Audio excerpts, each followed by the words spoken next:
సేంద్రదేవగణ మునిస్వరజన లోకః సాపలః సదా యం సర్వార్థ సుసిద్ధయే ప్రతిదినం భక్త్యా భజంతి ఉత్తమః తోన విఘ్నేశం అనంతం అచ్యుతం అజం సర్వజ్ఞ సర్వాశ్రయం వందే వైదిక తంతుంకాది విద్విధైః శాస్త్రం పురోవందితం.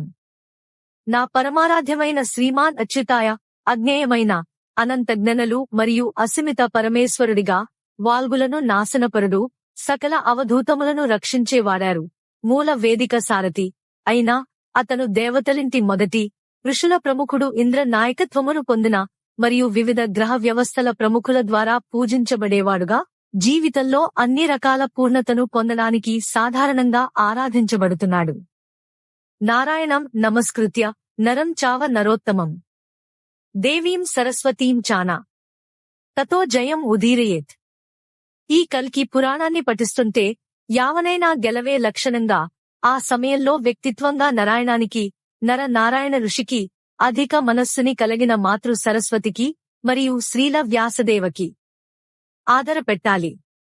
టెక్స్ట్ 3 యద్దోర్దండ కరాల సర్ప కవల జ్వల జ్వలద్ విగ్రహ నేతుః భట్కరః.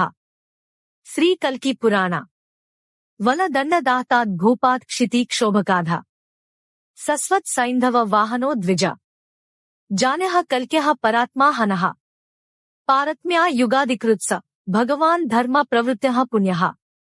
సర్వాధికారను పొందిన సకల జీవులకు పరమాత్మ రూపంలో సత్యధర్మాలను స్థాపించుటకు నాదినారాయణకు బ్రాహ్మణ కుటుంబంలో అన్ని బ్రాహ్మణుల పొడవులను ఉపయోగించి కలియుగంలో పాపాచారములు నివారించడానికి తన భయానకమైన ప్రతిష్ఠానాన్ని ధరించి అద్భుత సింధు ప్రాంతంలో ఉన్న ఒక శ్రేష్టమైన ఆడవారిగా ఒక స్వాని రథానాడితో కొనసాగిస్తాడు. ఇక ఇది వారిని రక్షించుటకు మరియు సత్యయుగాన్ని పునఃస్థాపించటానికి. మీరు ఈ వీడియోని ఇష్టమైతే దయచేసి ఈ ఛానల్కు సబ్స్క్రైబ్ చేసి మరియు ఇంకా మరిన్ని వీడియోలకి కమెంట్ చేయండి.